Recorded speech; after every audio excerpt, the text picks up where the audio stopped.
the letter S in 2-point perspective, drawing in your horizon line, dividing between the sky and the ground. We're going to use our two edges way over to the sides of our paper as our vanishing point, and we're going to create a block so that we can see how tall and wide our letter S is going to be. So our initial line is there.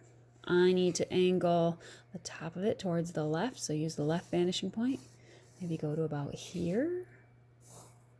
And then I'm going to kick the right side out, angle to the right vanishing point, a little bit farther so that I have plenty of space to create this letter S.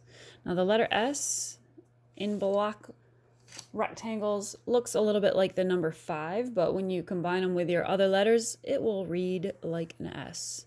So I'm thinking I need 3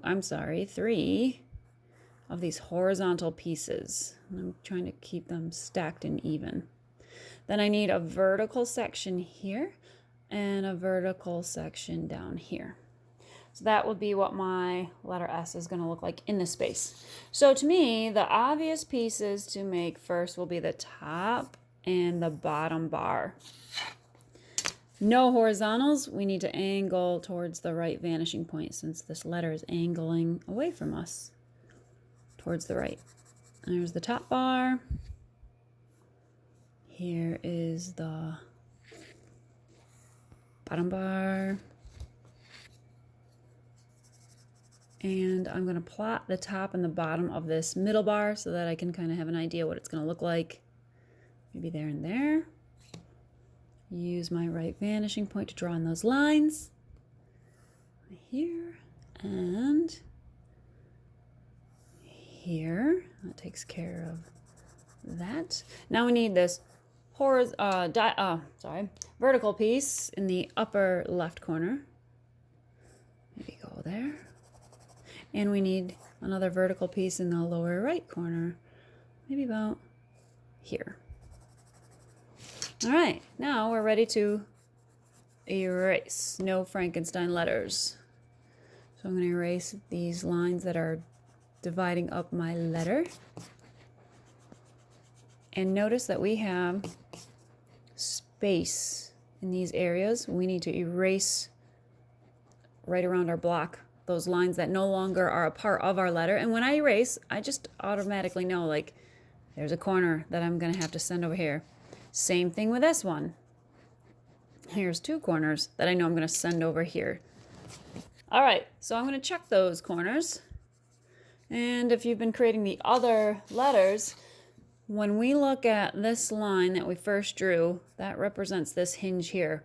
A lot of the letters, it goes from top to bottom. This one has space. So we already know before we shade in that side, we've got to determine where the sides are. Here are the 2 corners. So I'm going to put my pencil point on the left vanishing point, and I'm going to scan those corners. That one's already done. So as I scan, here's a corner. I'm going to send it until it runs into that back edge. I'm going to keep scanning my corners. There's a far one over there. It's going to run into itself, so I'm going to stop. And I'm going to keep shifting my ruler. There's another one, inside corner. I'm going to need this, so I'm going to extend it pretty much all the way to that back edge. There's a little one here. And I think I got them all. Yeah, that one won't go.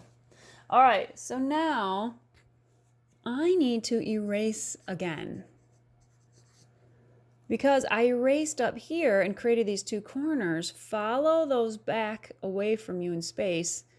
This corner that's close is farther back there. That's where it ends. Same thing. This corner is close to us. Follow it back to about there. We need to erase there.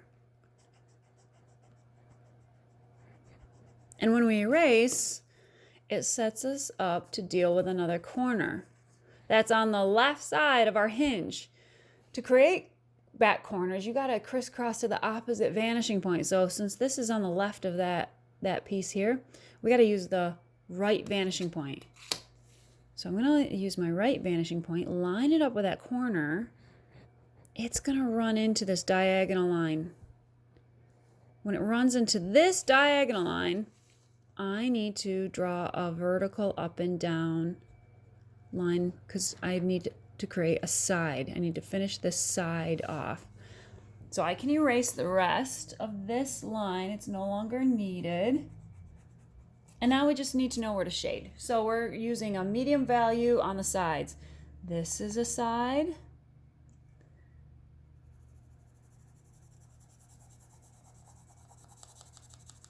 This is a side. That is a side. Use my ruler as a little edge to run into. Now this is underneath this bar. Again, it's as if we put a little guy standing on this little platform. He's looking up. So this is the ceiling that he's looking up at. So that's going to be a darker value. Light is really not getting in there. Now if we jump this little guy up here to this platform, he's looking up. That's the ceiling. That's underneath this bar here. So we're going to darken that right in as well. It's not a side, it's a bottom.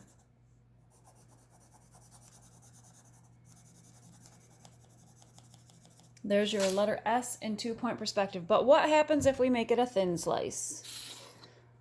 This is what I do. If I want to make it thinner, I start with a side. So here's a side. I need this line drawn in. I'm going to leave my ruler there so I can complete this portion down here. This is the side underneath. Then I'm going to look at this corner. Don't jump over here to the side yet. This corner, I'm going to connect my ruler with that corner and my right vanishing point. It will tell me where the side is in this area here. So I'm going to link that back corner with my right vanishing point. Draw that in until it runs into that corner seam right here. Because where those meet, that is where you're going to send a vertical line down to create the side. This portion will be darkened in.